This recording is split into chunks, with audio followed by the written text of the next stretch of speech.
भादो का महीना, कृष्ण पक्ष की अष्टमी तिथि, रात्रि के 12 बज रहे हैं और भगवान कृष्ण का प्रागट्य हुआ। बोल गोपाल कृष्ण भगवान की। वसुदेव जी कहते हैं इसकी जितनी संतान होगी मैं तुम्हें ला कर दूंगा। छोड़ दिया। पहला पुत्र हुआ, कंस को ले जाकर दिया। कंस ने कहा मुझे क्या करना पहले से, मेरा तो 8वां दुश्मन है, ले जाओ। नारद को ले जा। 8 मोती की माला लेकर नारद जी ने जाकर ज्ञान उपदेश दिया। पहला ही 8वां हो सकता है, 8वां पहला हो सकता है। कंस गया, देवकी वसुदेव को कारागार में डाल दिया, पहले पुत्र का वध कर दिया। धीरे धीरे 6 पुत्रों का वध करा। 7वें पुत्र के रूप में शेष जी महाराज आकर विराजमान हो गए। वसुदेव जी ने स्तुति करी, मेरे पत्नी के गर्भ में जो बालक है वो रोहिणी के गर्भ में जाकर विराजमान। रोहिणी के गर्भ से जो बालक प्रकट हुए उन्हीं का नाम संकर्षण, दाऊ, बलदाऊ हो गए। बोल दाऊ जी महाराज की। अब देवकी मैया का 8वां गर्भ है। भादो का महीना, कृष्ण पक्ष की अष्टमी तिथि, रात्रि के 12 बज रहे हैं। देवताओं ने पुष्पों की वृष्टि करी, गंधर्व गान करे, अप्सरा नृत्य करी, चारों तरफ सुख समाहित हो गए। बोल गोपाल कृष्ण भगवान की।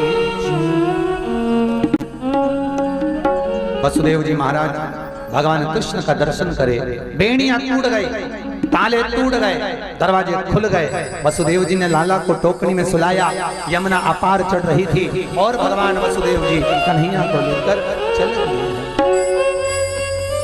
लेके चले रे वसुदेव कन्हैया जी को लेके चले रे, लेके चले रे वसुदेव कन्हैया जी को लेके चले। वसुदेव जी आ रहे हैं, जोरदार ताली बजाएं। वसुदेव कन्हैया जी को लेके चले रे, लेके चले। भगवान को सर्वश्रेष्ठ चंदन कौन सा, भगवान को सर्वश्रेष्ठ चंदन कौन सा प्रिय है? वो कौन सा चंदन है जो भगवान विष्णु को लगाएं, राम को लगाएं, कृष्ण को लगाएं? वो कौन सा चंदन है जो श्री हरि को लगाया जाए? तो जीते जी भगवान विष्णु एक बार गले लगाते हैं, उसको कहते हैं हरि चंदन। कौन सा चंदन है? हरि चंदन। हरि चंदन बाजार में नहीं मिलेगा, हरि चंदन आपको बनाना पड़ेगा। कैसे बनाना है?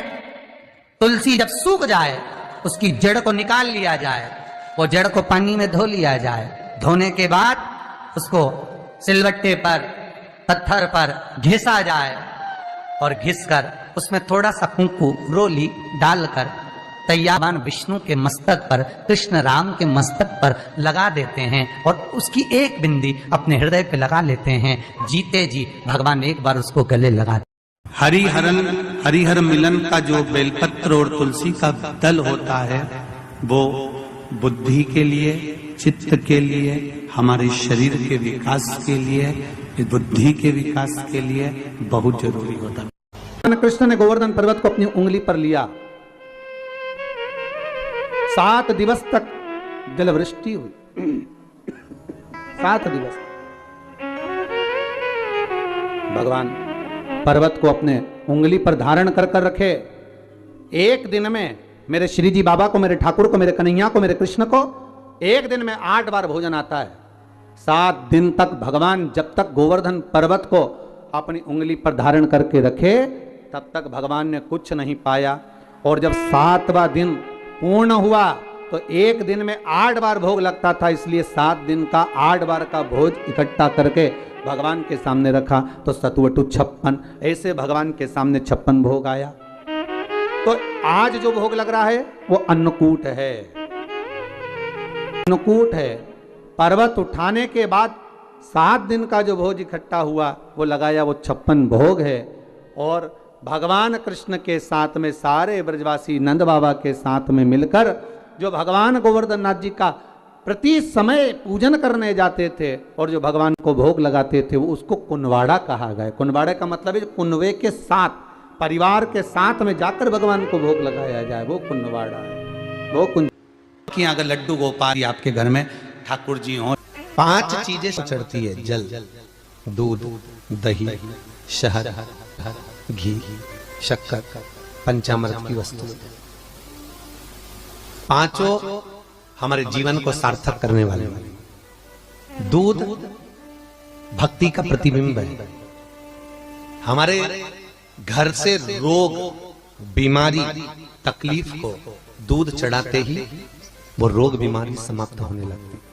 दही, हमारे परिवार अगर टूट रहा है, हमारा परिवार अगर टूटने की कतार पर है, 2 बेटे 3 बेटे वो भी आपस में झगड़ रहे हैं, माता पिता आपस में झगड़ रहे हैं, बेटे बहुएं आपस में झगड़ रहे हैं, तो दही शिव को जो चढ़ाया जाता है ये परिवार को जोड़ने का काम करता है। शहद ये व्यक्ति के जीवन को, समृद्धि को बढ़ाने का प्रयास करता है। घृत, घी, हमारे घर में किसी की चिड़चिड़ वृत्ति हो तो उसको समाप्त करने का कार्य करता है। शक्कर, मिष्ठान, ये इसलिए चढ़ाया जाता है, हमारी जिंदगी में ना जाने कितनी रुकावटें आएंगी, पर मिष्ठान की तरह वो जीवन हमारा सार्थक होता चले जाए। चामृत, पंचामृत और चरणामृत दोनों को लेने का तरीका भी अलग अलग है। आप लोग लेते हैं, कभी मंदिर जाते हैं, पंचामृत चरणामृत, सत्यनारायण की कथा करवाओ, देवी जी के मंदिर में चौकी करवाओ, कुछ भी पूजन पाठ होती है तो चरणामृत और पंचामृत दोनों मिलता है। आप लोग लेते होंगे। जब पंचामृत दिया जाता है तो लेने वाले को भी सोचना चाहिए कि किस तरह से लेना है। जब पंचामृत दूध, दही, शहद, घी, शक्कर जो मिला हुआ रहता है, उसको जब हम लेते हैं तो उसको लेने के बाद में अपने हाथ को हम हृदय से लगाते हैं। किस चीज को लेने के बाद? जम के बोलो। पंचामृत, चरणामृत नहीं।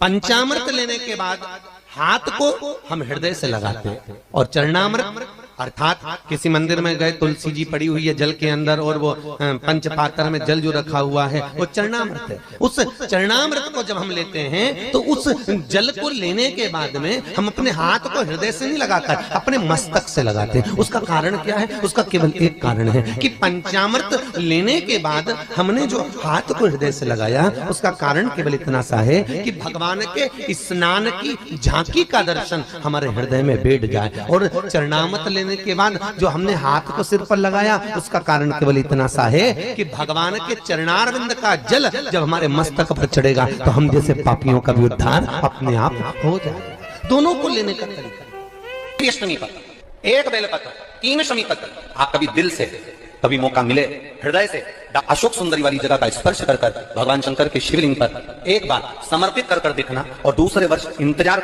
थी। पर 16,108 रानियां सब पढ़ी लिखी थी, विद्वान थी, सब ज्ञानवान थी, सब राजाओं की यहाँ की पुत्रियां थी। पर ये गोपियां पढ़ी लिखी भी नहीं थी, विद्वान भी नहीं थी, कुछ जानती भी नहीं थी। फिर भी भगवान का दिल, भगवान का मन इन गोपियों में इसलिए अटका हुआ था क्योंकि ये कुछ जानती नहीं थी। केवल एक चीज जानती थी कि कृष्ण हमारा है, और कुछ नहीं जानती। और जो एक बार जान गया कि भगवान हमारा है तो भगवान भी जान गया कि ये मेरा है। आपसे भी निबंधन है, एक बार अगर आपने कह दिया कि शिव हमारा है, बस हम इतना ही जानते हैं, इसके सिवा कुछ नहीं जानते, तो आपकी चित्तवृत्ति उसमें रमी रहे बस। गोपियां भगवान से मिलने के लिए गई थी और इंतजार करते करते कब द्वारकानाथ आएंगे, कब द्वारकाधीश हमें दिखेंगे, कब ठाकुर हमें दिखेगा। उस भूमि पर ठाकुर का इंतजार करती हैं। जब भगवान कृष्ण नहीं आए तब उन गोपियों ने शिव को बुलाया। इसलिए गोपी तालाब के पास में शंकर का मंदिर है। गोपीनाथ शिव, वृंदावन में गोपेश्वर, वह गोपीनाथ शिव है। दर्शन करिएगा, कभी मौका मिले, गुजरात जाएं, द्वारका जाएं, द्वारकाधीश के मंदिर जाएं, तो गोपी तालाब पर जरूर जाएं, गोपी भूमि पर जरूर जाएं। इंतजार करती है। जब कृष्ण नहीं आए तब गोपियां शिव को पुकारी। भगवान शंकर एक गोपी का रूप रखकर